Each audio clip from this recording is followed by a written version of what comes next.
નમસ્કાર મિત્રો, સ્વાગત છે તમારું મારી YouTube channel Mehul Mavani education and culture. મિત્રો, ફરી પાછા ઉપસ્થિત છીએ એક નવા જ્ઞાન, એક નવા અધ્યાય સાથે. આજનો જે આપણો વિષય છે તે છે ધોરણ 8નો. મિત્રો, ધોરણ 8માં આપણે આજે વિષય શીખવાનો છે ગુજરાતી. ગુજરાતી વિષયનો એકમ છે 9. સુંદર મજાનો એકમ છે મિત્રો, જેનું નામ છે મજાનો ખજાનો. કેવું નામ છે? મજાનો ખજાનો. મિત્રો, આ એકમના આપણે શબ્દાર્થ, શબ્દ સમૂહ, સ્વાધ્યાય વગેરે અંગે આ વિડીયોમાં ચર્ચા કરીશું. મિત્રો, સુંદર મજાનો એકમ છે મજાનો ખજાનો. તમે આ એકમ વિશે શીખ્યા હશો, સમજ્યા હશો અને જાણ્યું પણ હશે. તો મિત્રો, આ જે એકમ છે તેના લેખક છે કીર્તિદાન બ્રહ્મભટ્ટ. પરીક્ષામાં ક્યારેક કૃતિના કરતા કૃતિનો પ્રકાર પૂછાતો હોય છે. તો આ એકમ છે, આ કૃતિ છે, તેના લેખક છે કીર્તિદાન બ્રહ્મભટ્ટ. મિત્રો, સુંદર મજાનો એકમ છે. એકમની અંદર આપણને અલગ અલગ કહેવતો નો સુંદર મજાની વાત કહેવામાં આવી છે. એકમની સમજની સાથે સાથે આપણી ભાષા સજ્જતા શીખીએ, વ્યાકરણ શીખીએ, તે મુદ્દો પણ લેખકશ્રીએ ધ્યાનમાં રાખ્યો છે. 2 છોકરાઓ અલગ અલગ આપ્યા છે. બંને છોકરાઓ એક સાયકલની ચેન ચડાવતી વખતે દાદા દ્વારા સુંદર મજાની કહેવતો કહેવામાં આવે છે. અને સોહમ નામનો છોકરો હોય છે, તેને રમવાની ઉતાવળ હોય છે, પ્રોજેક્ટ પોતાનો ફટોફટ પૂરો કરી નાખે છે, ગ્રહો આડાવડા થઈ જાય છે. ત્યારે દાદાજી અને દાદીજી દ્વારા સુંદર મજાની કહેવતો દ્વારા વાતને કેવી રીતના રજૂ કરવામાં આવી છે તે તમે શીખી ગયા છો. તો એકમને શીખ્યા, જાણ્યા અને સમજ્યા બાદ હવે જોઈએ આ એકમના શબ્દાર્થ. શબ્દાર્થનો અભ્યાસ એટલા માટે કરી લઈશું કે જ્યારે જ્યારે શબ્દાર્થ આવે છે ત્યારે સાહેબ યાદ અપાવે છે કે તમારું શબ્દ ભંડોળ વધે. જોડે જોડે પરીક્ષામાં કોઈ સમાનાર્થી શબ્દ પૂછાય, શબ્દ સમૂહ માટે એક શબ્દ પૂછાય, તો આપણે આપેલા પ્રશ્નોના ઉત્તરો લખી શકીએ. એકમમાં મિત્રો આપણને શબ્દાર્થ આપ્યો છે. પહેલો, નિરીક્ષણ એટલે અવલોકન. અંતરિક્ષ, ગગનમંડળ, પૃથ્વીની બહાર. રડમસ એટલે રડવા જેવું. ત્યાર પછી લમણો, ગાલની ઉપરનો, કાન આગળનો, માથાનો ભાગ. તમને કોઈ પ્રશ્નનો ઉત્તર ના મળે ત્યારે આ લમણે હાથ દઈને બેસી જઈએ છીએ. ચલો આગળ જોઈએ એકમનું સ્વાધ્યાય. સ્વાધ્યાયમાં જે પ્રશ્નો આપી છે તે તમામ પ્રશ્નોના ઉત્તરોની ચર્ચા કરી શકીશું. મિત્રો, અહીં એક જે લમણો શબ્દ છે એ કદાચ શબ્દ સમૂહો માટે એક શબ્દમાં પૂછાઈ શકે તેવું છે. બાકી આ એકમમાંથી મોટે ભાગે કહેવતો અને તેનો અર્થ પરીક્ષામાં પૂછાઈ શકે છે, કેમ કે આ એકમમાં કહેવતોનું વધારે મહત્વ આપવામાં આવ્યું છે. જોઈએ, પ્રશ્ન પહેલો એવો છે, કયો છે એ તો આપણને ખબર જ છે. મોટે ભાગે પ્રશ્ન પહેલો વાતચીતનો આવે છે. વાતચીતના પ્રશ્નોના ઉત્તરો આપણે એકમના આધારે સમજી તમારા અનુભવના આધારે લખવાના છે. જોઈએ, પ્રશ્ન પહેલો કેવો છે? પ્રશ્ન પહેલો છે, તમારા ઘરમાં તમને કોણ કોણ વાર્તા કહે છે? એ તો મિત્રો તમને જ ખબર હોય. મને જે વાર્તા કહેતા હતા તે આ રહ્યા. મારા ઘરમાં મારા મમ્મી પપ્પા તથા દાદા દાદી વાર્તા કહે છે. એમ તમને પણ ઘરે કોઈક ને કોઈક તો વાર્તા કહેતું જ છે. એ વાર્તા કોણ કહે છે એ તમારે લખવાની છે. ચલો, પ્રશ્ન 2 એકદમ સરળ પ્રશ્ન છે. ચલો, આ ઘટનામાં તમને શું ગમ્યું અને કેમ? એકમ તમે વાંચ્યો, એમાં તમને શું ગમ્યું એ તમારે નોંધવાનું છે. મને જે ગમ્યું છે ત્યારે આ ઘટનામાં દાદા દાદી કોઈ પણ વાતને કહેવત દ્વારા કહેતા તે મને ખૂબ ગમ્યું, કારણ કે કહેવતથી ટૂંકી વાત પણ ખૂબ વિશાળ અને વ્યાપક અર્થમાં સમજાવી શકાય છે. આથી આપણે ઓછું બોલીને પણ સામેવાળાને જે તે વિષયમાં વિસ્તૃત માહિતી આપી શકીએ છીએ. એટલા માટે મિત્રો મને આ ઘટના ગમી, આ એકમમાં આ મુદ્દો ગમ્યો. પ્રશ્ન ત્રીજો, આમાંથી કઈ કહેવત તમે પહેલા સાંભળી હતી? ક્યારે? મિત્રો, આપણે એકમમાં જોઈ ઘણી બધી કહેવતો છે, એમાંથી કોઈક ને કોઈક કહેવત તો તમે સાંભળી હશે. તો તમે પહેલા કઈ કહેવત સાંભળી છે અને ક્યાં સાંભળી છે એ તમારે નોંધવાની છે. તો મારો અનુભવ આ રહ્યો મિત્રો. આમાંથી મેં જાજા હાથ રળિયામણા આ કહેવત સાંભળી છે. હું શાળામાં લાઇબ્રેરીમાં પુસ્તકો ગોઠવતો હતો. ઘણા પુસ્તકો મારી જોડે હતા પુસ્તકાલયમાં. આથી મારા મિત્રોએ આવીને મને મદદ કરી અને કામ ઝડપથી પૂરું થઈ ગયું. ત્યારે અમારા શિક્ષકે આ કહેવત બોલ્યા હતા કે જાજા હાથ રળિયામણા. મતલબ કે એક કરતા વધારે વ્યક્તિઓ ભેગા થઈને કામ કરે એ કામ ઝડપથી પૂરું થાય છે. તો અહીં મારી જોડે લાઇબ્રેરીમાં પુસ્તકો ઘણા બધા ગોઠવવાના હતા. હું એકલો કામ કરું તો લગભગ સમય વધારે જાય એમ હતું. તો બીજા મિત્રો આવ્યા, મને મદદ કરી, મારા પુસ્તકો ફટોફટ ગોઠવાઈ ગયા ઝડપથી. એટલા માટે શિક્ષકે કહ્યું જાજા હાથ રળિયામણા. ચલો આગળ. પ્રશ્ન ચોથો છે, તમારા ઘરમાં આવી કહેવત કોણ બોલે છે? તમારા ઘરમાં તો કોઈ કહેવત બોલતું હશે ને. મારા ઘરમાં આવી કહેવત મારા મમ્મી અને પપ્પા બોલે છે. તમારા ઘરમાં પણ આવી કોઈ કહેવતો બોલતું હશે જે આપણે એકમમાં શીખ્યા. એ કહેવતો કોણ બોલે છે એ તમારે નોંધવાનું છે. તમે ક્યારેય કોઈ કહેવતનો ઉપયોગ કર્યો છે ક્યાં? મિત્રો આપણે જે કહેવતો છે આ સિવાય પણ બીજી ઘણી બધી કહેવતો તમે શીખશો તમારા શિક્ષકની મદદથી. તો આવી કહેવતો તમે ક્યાંય ઉપયોગ કર્યો છે, તમે ક્યાંય બોલ્યા છો અને ક્યાં, એ તમારે નોંધવાની છે. તો જોઈ લો મારો ઉત્તર. મારો એક મિત્ર છે, તેના પપ્પા ચિત્રકાર છે. એ ખૂબ જ સુંદર ચિત્રો દોરે છે. મારો મિત્ર પણ તેના પપ્પાની જેમ સુંદર ચિત્રો દોરે છે. તેથી એક વખત મેં તેને કહ્યું હતું કે મોરના ઈંડા ચિતરવા ના પડે. મોરના ઈંડા ચિતરવા પડે નહીં. અર્થાત માતા પિતાના ગુણ કે સંસ્કાર બાળકોમાં આપોઆપ આવી જાય છે. મતલબ કે મારા મિત્રના પપ્પા છે એ ચિત્રકાર છે, તો તેના કારણે મારો મિત્ર પણ સુંદર ચિત્રકાર, સુંદર ચિત્રો દોરી શકે છે. મોર હોય, મોર કેટલો સુંદર રંગીન હોય છે, એના પીંછા કેટલા જોરદાર અલગ અલગ રંગોથી રંગાયેલા હોય છે. હવે મોર જ્યારે ઈંડા મૂકે છે તેમાંથી બીજા મોરનો જન્મ થાય છે, તો તે મોરને ચિતરવો પડતો નથી, રંગ પૂરવા પડતા નથી. મોરની સુંદરતા અને વિવિધ રંગોની જે ગુણો છે તે ઓટોમેટિક તેના બચ્ચામાં આવી જાય છે. મતલબ કે માતા પિતાના સંસ્કાર બાળકોમાં આપોઆપ આવી જાય છે. ત્યારે કહેવત પડી છે મોરના ઈંડા ચિતરવા પડે. આગળ વધીએ મિત્રો. પ્રશ્ન 2 આવ્યો. આપેલા વાક્યમાં નજીકનો અર્થ નીચેનામાંથી કયો છે તે આપણે જણાવવાનું છે. જોઈએ મિત્રો, પ્રશ્ન આપણને એવો આપ્યો છે જોસેફ એના પપ્પા જેવો જ સંગીતકાર નીકળ્યો એવું બધાને કહેતા સાંભળ્યા છે. મિત્રો હવે આપણને આ જે મુદ્દો આપ્યો છે તેના આધારે નીચે આપણને 3 કહેવતો આપેલી છે. જાજા હાથ રળિયામણા, ધીરજના ફળ મીઠા હોય, મોરના ઈંડા ચિતરવા ના પડે. હમણાં આપણે 5મો પ્રશ્ન જોયો છે, એમાં પણ વાત કરી હતી કે માતા પિતાના સંસ્કાર અને ગુણો બાળકોમાં આપોઆપ આવી જાય છે. તો જોસેફ છે તેના પપ્પા સંગીતકાર છે, તો જોસેફ પણ સંગીતકાર છે, તેના પપ્પાના જેવો ને જેવો. મતલબ કે મોરના ઈંડા ચિતરવા ના પડે એ કહેવત જોસેફ માટે બંધ બેસતી આવે છે. તો ઉત્તર લખશું મિત્રો ક. તો ક ના ખાગળ તમે ખરાની નિશાની કરજો અથવા આ વિકલ્પ પસંદ કરી શકાય. ઉત્તર આવશે ક. મોરના ઈંડા ચિતરવા પડે નહીં. આ કહેવત જોસેફ માટે બંધ બેસતી છે. પહેલાનો ઉત્તર ક. ક્લિયર? ચલો આગળ. પારકી આશ સદા નિરાશ. આપણને આવી કહેવત આપી છે. હવે એનો અર્થ આપણને શોધવાનો છે. તો અર્થ આ પ્રમાણે શોધીએ. અ, પારકી આશા રાખીએ તો જ કામ થાય. બ, બીજા પર નિર્ભર રહીએ તો ઉદાસ જ થવું પડે. ક, પારકા લોકો જ સદા સાથ આપે છે. તો મિત્રો પારકાની આશા રાખીએ, બીજા લોકો ઉપર આશા રાખીએ તો સદાય નિરાશ થવાય છે. લગભગ આપણને બીજા ઉપર ડિપેન્ડેડ હોઈએ, બીજા લોકો આપણું કામ કરી આપશે, આપણે એવું ધારતા હોઈએ તો આપણે નિરાશ થવાનો વારો આવે છે. તો મિત્રો આ જે મુદ્દા છે, આ જે કહેવત છે તેનો અર્થ આ પ્રમાણે થશે. બીજા પર નિર્ભર રહીએ તો ઉદાસ થવું પડે છે. આ કહેવત બંધ બેસતી છે, માટે ઉત્તર લખીશું. ચલો હવે આગળ વધીએ. પ્રશ્ન 3. બોલે એના બોર વેચાય. આપેલી કહેવતની વિરોધી અર્થ દર્શાવતી કહેવત કઈ છે તે શોધવાની છે. વિરોધી અર્થ મિત્રો, બોલે એના બોર વેચાય મતલબ કે જે બોલી શકે છે તેનું કામ ઝડપથી થાય છે. હવે એનો વિરોધી અર્થ કયો થશે તે જોવાનું છે. તો જાજી કીડીઓ સાપને તાણે, ન બોલ્યામાં નવગુણ, માગ્યા વગર તો માં પણ ના આપે. તો મિત્રો કહેવતો જોશો તો તેમાંથી જે બ નંબરની કહેવત છે કે ન બોલ્યામાં નવગુણ, આ કહેવત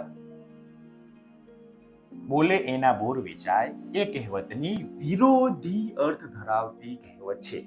બોલીએ તો જ કામ થાય, અને આમાં ન બોલવામાં નવગુણ, મતલબ કે ના બોલીએ, ચૂપ રહીએ, એ પણ એક પ્રકારનો ગુણ છે.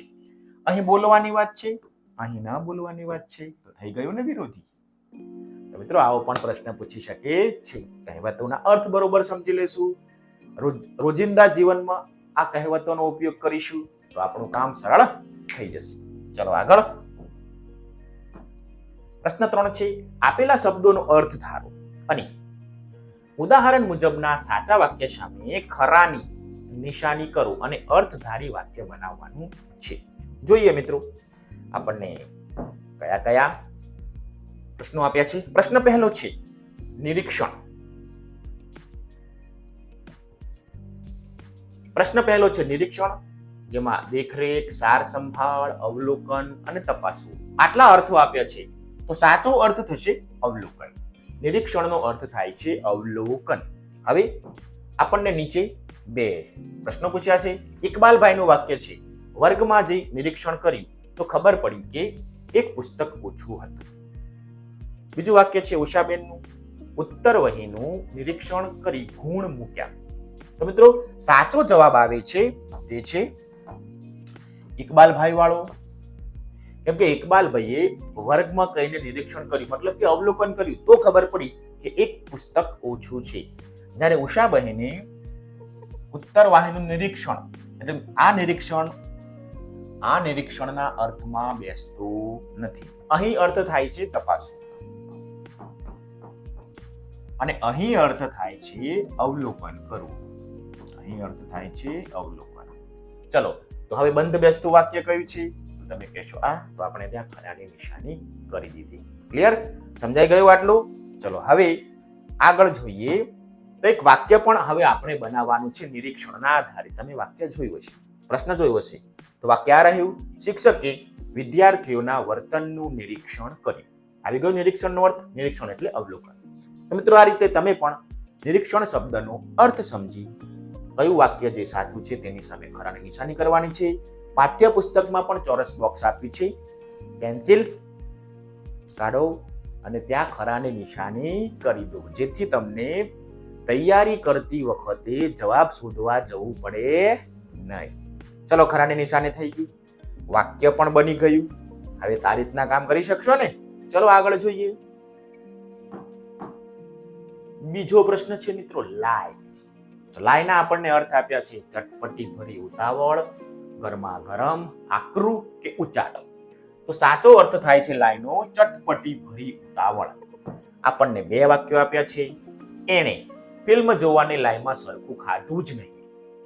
પરીક્ષામાં ઓછા ગુણ આવશે એ જ લાઈનમાં તેણે ખાધું પણ નહીં. તો મિત્રો સાચો અર્થ થાય છે ચટપટી ભરી ઉતાવળ છે, બહુ ઝડપથી ઉતાવળ છે. તો ફિલ્મ જોવાની લાઈનમાં એને સરખું ખાધું નહીં, મતલબ કે ફિલ્મ જોવાની એટલી બધી ઉતાવળ હતી, ચટપટી હતી કે એને જમ્યું પણ નહીં. તો મિત્રો આ વાક્યમાં ચટપટી ભરી ઉતાવળ લાય બંધ બેસતું આવે છે. બીજું વાક્ય જોઈ લઈએ. પરીક્ષામાં ઓછા ગુણ આવશે જ તે લાઈમાં તેણે ખાધું જ નહીં. તો મિત્રો આ જે લાય છે એ ચિંતાના અર્થમાં છે. પરીક્ષામાં ઓછા જ ગુણ આવશે એ ચિંતામાં એને ખાધું પણ નહીં. આ લાય ચિંતાના અર્થમાં છે, જ્યારે આ લાય છે તે ચટપટી ભરી ઉતાવળ તેના અર્થના બંધ બેસતી છે. માટે આપણે આ વાક્ય એને બંધ બેસતું છે. ક્લિયર? વાક્યમાં કયો શબ્દ સાચી રીતે ગોઠવાયેલો છે એ તમને ખ્યાલ આવી ગયો. આજે એક મુદ્દો રહી ગયો, સાહેબ વાક્ય બનાવવાનું તો રહી જ ગયું. તો વાક્ય તમે તમારી રીતે પણ બનાવી શકો છો. રમવાની લાઈમાં તેને ઉતાવળે લેસન કર્યું. પેલા સોહમભાઈની છે. ક્લિયર? રમવાની એટલી બધી ઉતાવળ હતી, ચટભરી ભરી ઉતાવળ કે એને લેસન પણ ફટાફટ ઝડપથી પૂરું કરી દીધું. ચલો હવે આગળ જોઈએ. મુદ્દા નંબર છે 3. ઉજળું શબ્દ છે ઉજળું. આપણને વિકલ્પો આપ્યા છે ચોખ્ખું, રમણીય, અનોખું અને આખે આખું. તો સાચો અર્થ થશે ચોખ્ખું. હવે આ ચોખ્ખું છે તેના માટે આપણને 2 વિકલ્પો આપ્યા છે. ઘરનું આંગણું ઉજળું લાગતું હતું. પરિવારથી પ્રસંગ ઉજળો બને છે. તો મિત્રો તમે 2 વાક્યો જોશો તો પહેલું જે વાક્ય છે તેમાં ઘરનું આંગણું ઉજળું લાગતું હતું, મતલબ કે ચોખ્ખું લાગતું હતું તે અર્થમાં છે. આ ચોખ્ખું લાગતું હતું તે અર્થમાં છે. માટે પહેલું વાક્ય એ અર્થના શબ્દના અર્થમાં બંધ બેસતું છે. હવે બીજું જોઈ લઈએ. પરિવારથી પ્રસંગ ઉજળો બને છે. ઉજળો મતલબ કે અનોખો. તો મિત્રો આ જે ઉજળો છે તે ચોખ્ખું શબ્દને બંધ બેસતો નથી, માટે આ વાક્ય આવશે નહીં. આ વાક્યમાં ચોખ્ખું શબ્દનો અર્થ બંધ બેસતો છે, માટે તેની સામે આપણે ખરાની નિશાની કરીશું. હાથમાં પેન્સિલ હશે, ખરાની નિશાની કરી લેજો. ક્લિયર? ચલો, શું રહી ગયું સાહેબ? વાક્ય રહી ગયું. તો વાક્ય આ રહ્યું. સૂરજ નીકળતા જ ઉજળું આકાશ દેખાય. ઉજળું એટલે ચોખ્ખું. અહીંયા પણ ચોખ્ખાના અર્થમાં આપણે લીધેલો છે. ક્લિયર? તો આ રીતે આપણે પ્રશ્ન સોલ્વ કરીશું. આગળ વધીએ. હવે પ્રશ્ન 4 છે, જેને આપણને સૂચના છે. એટલામાં એનો મોટો ભાઈ સોહમ આવ્યો. ત્યાંથી લઈ તેણે ગ્રહો આડા અવળા લગાવી દીધા ત્યાં સુધીનો પાઠ વાંચો અને નીચેના વાક્યો એ મુજબ સાચા હોય તો સાચું અને ખોટા હોય તો ખોટું લખવાનું છે. સૌપ્રથમ મિત્રો તમે આ ફકરાને વાંચી જજો. એટલામાં એનો મોટો ભાઈ સોહન આવ્યો. ફકરો ક્યાં છે એ શોધી લેજો. ત્યાંથી શરૂઆત કરજો. ત્યાં સુધી તેણે ગ્રહો આડા અવળા લગાવી દીધા ત્યાં સુધીનો ફકરો, પેરેગ્રાફ, જે પણ શબ્દો વાક્યો આવતા હોય તમારે વાંચી જવાના છે. વાંચી ગયા બાદ આપણને અહીં 5 વાક્યો પૂછેલા છે, તેના આપણે ખરા ખોટા જણાવવાના છે. જોઈએ. પહેલું વાક્ય. શિક્ષકે 8 દિવસ પહેલા પૃથ્વી વિશે ચાર્ટ તૈયાર કરવા આપ્યો તો સાચી વાત કે ખોટી વાત? તો એકમ જોશું, ફકરો વાંચશો તો ખબર પડશે વાક્ય ખોટું છે. તમારે વાક્યની આગળ ખોટાની નિશાની અથવા ખોટો શબ્દ લખી દેવાનો છે. સમજાઈ ગયું? ચલો આગળ. દાદાએ સલાહ આપી કે આગ લાગે ત્યારે કૂવો ખોદવા ન બેસાય. સાચું કે ખોટું? ફકરો વાંચ્યો હશે તો તમારી આંગળી ઊંચી થશે, નહીં તો થશે નહીં. વાક્ય સાચું છે. આગ લાગે ત્યારે કૂવો ખોદવા બેસાય નહીં એ કહેવત એ ફકરામાં આવી જાય છે. અને દાદાજી બોલે છે. ત્રીજું. ગ્રહોની ભ્રમણ કક્ષા એ ચાર્ટ પર પહેલા જ દોરી દીધી હતી. બોલો સાચું કે ખોટું? વાક્ય છે ખોટું. ચલો આગળ. સોહમના મિત્રો અડધો કલાકમાં આવવાના હતા. વાત સાચી કે ખોટી?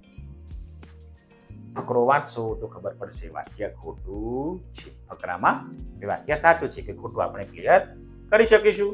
ચલો આગળ. 1 કલાકમાં આવવાના હતા. સોહમના હાથમાં એક જ રંગના કાગળ હતા. ફકરો વાંચશો તરત જવાબ મળી જશે કે વાક્ય કેવું છે? ખોટું. એક જ રંગના કાગળ હતા અને રંગીન ઘણા બધા અલગ કાગળો હતા. છે ને ઈજી, છે ને સરળ. ફકરો વાંચતા જવાનું છે. ફકરો વંચાઈ જાય પછી વાક્યો વાંચી લઈશું, પછી ખરા ખોટાની નિશાની કરી દઈશું. ચલો આગળ. પ્રશ્ન આવ્યા 5. પાઠને આધારે જોડકા જોડવાના છે. અ અને બ વિભાગ. મિત્રો આપણને આવા જોડકા આપેલા છે. તમે પણ તમારા પાઠ્યપુસ્તકમાં પેન્સિલથી જોડકા જોડી દેજો. મેં અહીં સામ સામે જવાબ લખેલા છે. તમે પાઠ્યપુસ્તકમાં ભલે પેન્સિલથી જોડકા આમ લીટીઓ પાડી દો, પરંતુ જ્યારે ઉત્તર લખશો ત્યારે અ વિભાગ અને બ વિભાગનો ઉત્તર સામ સામે હોવો જોઈએ. જેમ મેં લખ્યું છે તેમ. અનુપતી તમામ પ્રવૃત્તિ દાદા જોતા હતા. એ શબ્દ છે અનુપની. તી શબ્દ ચોપ પર ફકરામાં પણ તી શબ્દ વાપરેલો છે જોડકામાં, પણ અહીંયા ખરેખર શબ્દ હોવો જોઈએ અનુપની. એટલે તમને વાક્ય રચના વાંચવામાં સરળતા રહેશે. અનુપની તમામ પ્રવૃત્તિ કોણ જોતું હતું? દાદાજી જોતા હતા. ચલો. મોરના ઈંડા ચિતરવા ન પડે. આ કોણ બોલ્યું? તો દાદી બોલ્યા હતા. આખો પ્રોજેક્ટ નકામો ગયો. મતલબ ચાર્ટ પર બધા જ ગ્રહો આડા અવળા લગાવેલા હતા. એ એનો ઉત્તર આવશે. રામુએ બધા માટે આઈસ્ક્રીમ લાવવા કહ્યું. દાદાએ દાદીને કહ્યું કે વડ તેવા ટેટા ને બાપ તેવા બેટા. આ કહેવત દાદાજી બોલે છે. હૈયું બાળવા કરતા હાથ બાળવા સારા. અર્થ બીજાને કામ સોંપવા કરતા આપણે જાતે કરી લેવું. ઉજળું એટલું બધું દૂધ નહીં. તો આ પ્રમાણે આપણે સામ સામે જોડકા જોડી દીધા છે. તમારા પાઠ્યપુસ્તકમાં તમે આ રીતના આડાઅવળા લીટા કરી નાખજો.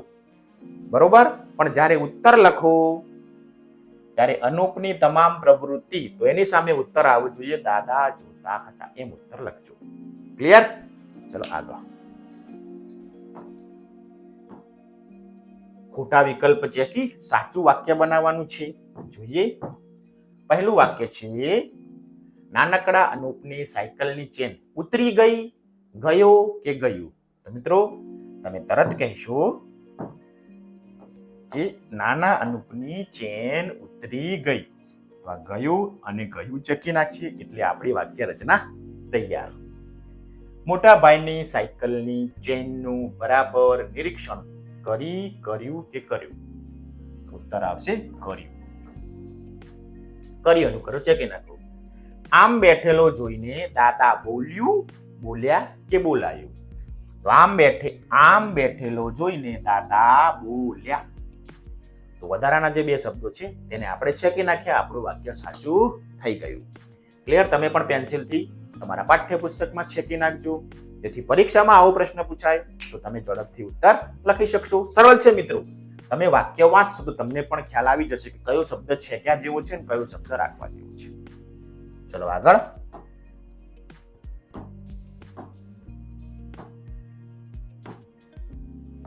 ચોથું અને પાંચમું વાક્ય. જીયાના પપ્પા ખેતી કરીને ઘર ચલાવતા કે મેળવતા? તો આપણને ખબર છે શું ઉત્તર આવશે? ચલાવતા.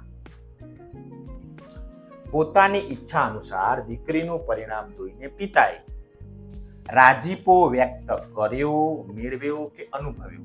તો રાજીપો વ્યક્ત કર્યો. મિત્રો આ રીતે જે શબ્દો સાચા છે તેની સામે આપણે ખરાની નિશાની કરી લીધી. તમે પણ આ કામ ઝડપથી કરી શકો છો, કેમ કે તમે વાક્ય વાંચશો એટલે તમને તરત ખબર પડી જશે કયો શબ્દ ત્રણમાંથી સાચો છે અને કયા બેને ચેકવાનો છે. ક્લિયર? ચલો આગળ. પ્રશ્ન આવ્યા મિત્રો 7, જેની આપણને સૂચના આપી છે આ પાઠમાં આપેલી કહેવત સિવાયની કહેવત લખો અને તેનો અર્થ પણ લખવાનો છે. તો મિત્રો આ માટે તમારે ડિક્શનરી, ઇન્ટરનેટ અથવા તમારા શિક્ષકની મદદથી તમે આ ઉત્તર લખી શકશો. તમને કોઠું પણ આપેલું છે, ત્યાં તમારે પેન્સિલ લઈ અને કોઠો પૂરી દેવાનો છે. ચલો લઈ લો પેન્સિલ. તમે તમારી જાતે પ્રયાસ કરીને તમારી સ્કૂલમાં શબ્દકોશ હશે, ડિક્શનરી હશે, તેનો ઉપયોગ કરીને પણ આ કોઠો પૂરો કરી શકો છો. અહીં જે મેં કહેવતો લખી છે તે મને યોગ્ય લાગે તે લખી છે. તમે આવી 5 એક કહેવતો શોધજો કે જે આપેલા એકમમાં હોય નહીં તેવી નવી હોવાની છે. જો મેં શોધી છે ટીપે ટીપે સરોવર ભરાય, અર્થ ધીરજથી મહત્વપૂર્ણ કાર્ય પૂરું થાય. બળતામાં ઘી હોમવું, અર્થ ઉશ્કેરણી કરવી. દુકાળમાં અધિક માસ, અર્થ મુશ્કેલીમાં વધારો થવો. પ્રથમ ગ્રાસે મક્ષિકા, અર્થ શરૂઆતમાં વિઘ્ન નડવું. ક્લિયર? સમજાઈ ગયું? ચલો આ રીતે આપણે ઉત્તર લખીશું. આગળ વધીએ.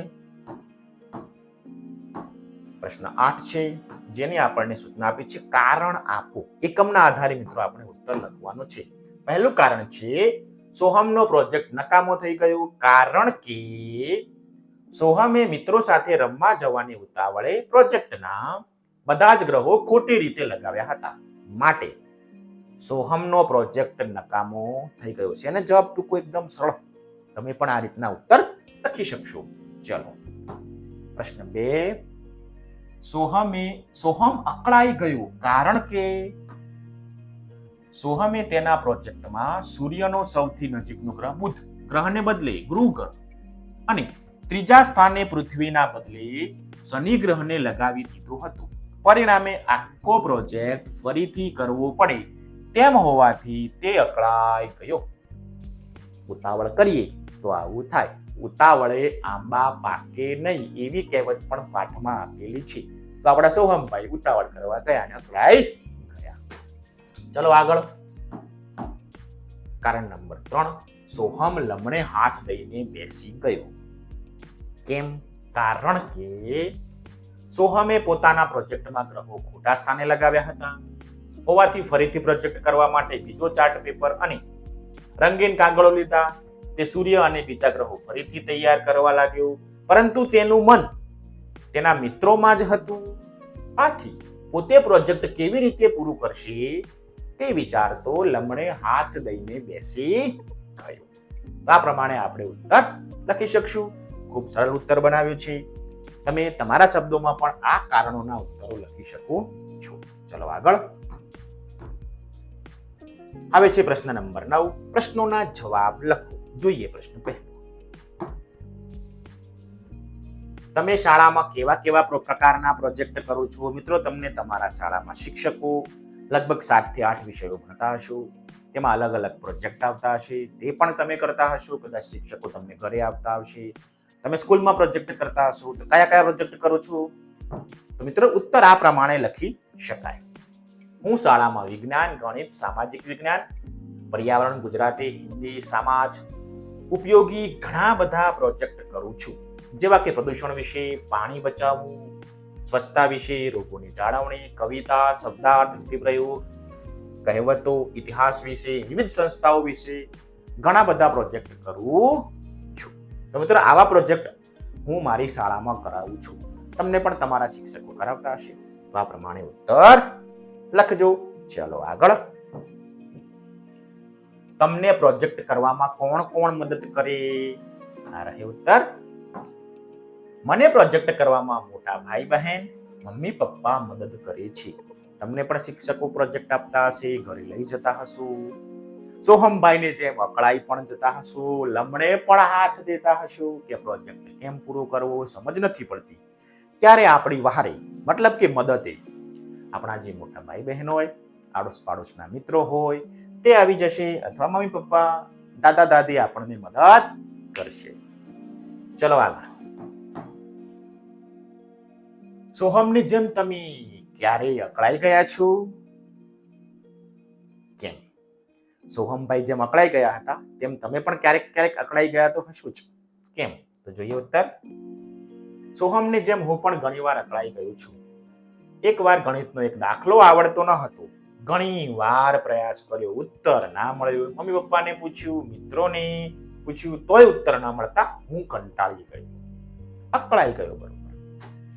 છેવટે મારા શિક્ષકની મદદથી મને ઉત્તર મળ્યો. તો મિત્રો, આવું પણ તમે અકળાઈ ગયા છો. ક્યારેક સાયકલ લઈને જતા હશો ને ચેન ઉતરી ગઈ હશે. ચેન ચડે નહીં તો કેવું અકળામણ થાય. સ્કૂલે ક્યારેક જવાનું હોય, ક્યાંક ગયેલા હોય અને સ્કૂલે પહોંચવાનું હોય, સ્કૂલે જતા જતા મોડું થઈ ગયું હોય તો પણ અકળામણ થાય. ઘરે મમ્મીને બરોબરની ભૂખ લાગી હોય ને જમવા તૈયાર ના હોય ત્યારે પણ અકળામણ થાય. થાય કે ના થાય? થાય. તો મિત્રો, આવા ઘણા બધા ઉદાહરણો છે. તમે જ્યારે અકળાયા હોય સોહમભાઈની જેમ, તે તમારે અહીં ઉત્તર સ્વરૂપે લખવાનું. ચલો આગળ. પ્રશ્ન ચોથો છે, કહેવતોનો ઉપયોગ તમે ક્યારે ક્યારે કરો છો અને કેમ? તો આ રહ્યો ઉત્તર. જ્યારે કોઈ વાતને ટૂંકમાં અને અસરકારક રીતે કહેવી હોય ત્યારે હું કહેવતોનો ઉપયોગ કરું છું. કહેવતોનો ઉપયોગ કરવાથી આપણે સામેવાળી વ્યક્તિને કોઈ પણ વાત અથવા મુદ્દો કે વાત ટૂંકમાં પણ અસરકારક રીતે અને પ્રત્યયનક્ષમ રીતે સમજાવી શકીએ છીએ. શબ્દ જોઈ લેજો, પ્રત્યયનક્ષમ. તો મિત્રો, આ રીતે આપણે પ્રશ્નોના ઉત્તરો લખી શકીએ છીએ. ચલો આગળ. પ્રશ્ન 5. જાજી કીડીઓ સાપને તાણે. એ કહેવતનો અર્થ આપણને સમજાવવાનો છે. તો આ રહે ઉત્તર. જાજી કીડીઓ સાપને તાણે. કહેવતનો અર્થ થાય સંપ અને સહકારથી મોટી આપત્તિને પણ ઓળંગી જવાય. આ કહેવત મુજબ સૌ સાથે મળીને કાર્ય કરી તો સમસ્યા ગમે તેવી હોય, મોટી હોય, આપણે તેનો ઉકેલ મેળવી શકીએ છીએ. ઉદાહરણ તરીકે અહીં કીડી ભલે નાની છે પણ ઘણી બધી કીડીઓ જ્યારે ભેગી મળીને જાય તો સાપને પણ તાણી શકે છે.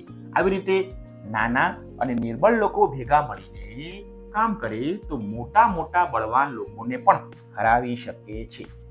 આ કહેવતનો અર્થ આવો થાય. તો મિત્રો, આ રીતે આપણે આ કહેવતને સમજાવી શકીએ છીએ. ક્લિયર? તો મિત્રો, તમને આ મુદ્દો બરોબર સમજાવી ગયો હશે. કહેવત છે, આપણે તેનો અર્થ સમજાવવાનો છે. ચલો આગળ. હવે છે એકમનો છેલ્લો પ્રશ્ન 10. ચર્ચા કરો, લખો અને રજૂ કરો. જૂથ ચર્ચા કરવાની છે. તમારા શિક્ષકની મદદથી અથવા તમે વર્ગમાં તમારા જૂથ પાડેલા જશે, જૂથમાં વહેંચાયેલા જશો. ના વહેંચાયેલા હોય તો તમારા શિક્ષક તમને જૂથમાં વહેંચશે અને તે પ્રમાણે તમને એક મુદ્દો આપવામાં આવે અને તે મુદ્દા પ્રમાણે તમારે ચર્ચા કરવાની છે. પછી તેને લખવાનો પણ છે અને વર્ગમાં રજૂ પણ કરવાનો છે. આ માટે શિક્ષક જે સૂચના આપે તે પ્રમાણે કરજો. જોઈએ મુદ્દો પહેલો છે, કોઈ પણ કામમાં દાદાની મદદની જરૂર પડે જ. જોઈએ ચર્ચાના અંતે શું નીકળશે? દાદા આપણા માટે માર્ગદર્શન અને પ્રેરણાના સ્ત્રોત છે. તેમની પાસે ઘણો અનુભવ છે. તેમના અનુભવનો ઉપયોગ કરી આપણે ઘણા પડકારોનો સામનો કરી શકીએ છીએ. માટે કોઈ પણ કામમાં દાદાની જરૂર પડે છે. તો મિત્રો આવી ચર્ચા કરીને અંતે આવો નિચોડ, આવો ઉત્તર આપણે લખેલો છે. હવે તમે વર્ગમાં ચર્ચા કરજો, મિત્રો ભેગા થજો, જૂથમાં ચર્ચા કરશો એટલે નવા મુદ્દા મળશે. તે મુદ્દાઓ તારવી તમારે આ રીતના ઉત્તર લખવાનો છે કે દરેક કામમાં, કોઈ પણ કામમાં દાદાજીની મદદની જરૂર પડે જ. તો તેના આધારે આપણે ઉત્તર લખી શકીએ. પ્રશ્ન 2, દાદા જોડે વાર્તાઓનો મોટો ખજાનો હોય છે. ઉત્તર આ રહ્યો. દાદાજી પાસે ઘણી બધી વાર્તાઓ હોય છે જે જીવનમાં જ્ઞાન, માર્ગદર્શન અને સલાહ આપે છે. તેમની વાર્તાઓમાં ઐતિહાસિક પ્રસંગો, ધાર્મિક પ્રસંગો, અનુભવો, રાજા રાણીની વાર્તાઓ, બોધ કથાઓ અને અનેક પ્રેરક પ્રસંગો હોય છે જે આપણા જીવનમાં ખૂબ ઉપયોગી થાય છે. તો ક્લિયર? તો આ પ્રમાણે દાદાજી પાસે ઘણી બધી વાર્તાઓ હોય છે. તમને પણ તમારા દાદા વાર્તા કહેતા હશે. ઉત્તર આ પ્રમાણે લખશું. ચલો આગળ વધીએ. પ્રશ્ન 3, કહેવત એ થોડામાં ઘણું કહી દેતી હોય છે. તો વાત તો સાચી છે. તો નિચોડ આ રહ્યો. કહેવતો અનુભવનું નિચોડ છે જે વ્યાપક જીવનના સત્યને ટૂંકમાં સમજાવી દે છે. કહેવતો ખૂબ ટૂંકી વાતને બહુ વિશાળ અને વ્યવહારિક અર્થ ધરાવે છે. આપણે ઓછા શબ્દોમાં સામેવાળી વ્યક્તિને વિસ્તૃત રીતે કહી શકીએ છીએ. એટલા માટે કહેવતો આપણને ટૂંકમાં ઘણું બધું કહી દે છે. જેમ કે મોરના ઈંડા ચીતળવા પડે નહીં અને ઉતાવળે આંબા ના પાકે. આજે જ આપણે ગોટલી વાવી હોય, આંબાનો રોપો વાવ્યો હોય તો આજને આજ એમાં કેરી આવશે નહીં. એને કેરી આવવા માટે એને પાણી પાવું પડશે, એને ખાતર કરવું પડશે, પ્રાણીઓથી રક્ષા કરવી પડશે. આંબો મોટો થશે, એનો સમય આવશે, ત્યારે એમાં મોર આવશે, એટલે કે એના ફૂલ આવશે અને પછી એમાં કેરી લાગશે. તો ઉતાવળ કરે મેળ પડશે નહીં. તો મિત્રો આ રીતે આપણને આજે સ્વાધ્યાય આપ્યું છે તેના તમામ 1 થી 10 પ્રશ્નો અહીં આપણે વિગતે વ્યવસ્થિત જોયા. આશા રાખું છું કે તમને આ વિડીયો ગમ્યો હશે, તમામ ઉત્તરો મળી ગયા હશે. અને મિત્રો અમારી આ જે બંને ચેનલ છે તેને સબસ્ક્રાઇબ કરી લેજો, જેથી નવા વિડીયો લઈને આવું તો તમારા સુધી ઝડપથી પહોંચી શકું. કોઈ મુદ્દો ના સમજાયો હોય તો કોમેન્ટ બોક્સમાં કોમેન્ટ કરી લેજો, જેથી નવો વિડીયો લઈને આવું તો તમારા તે પ્રશ્નોના ઉત્તરો આપી શકું. ત્યાં સુધી સૌને રામ રામ. આપ સૌનો ખૂબ ખૂબ આભાર.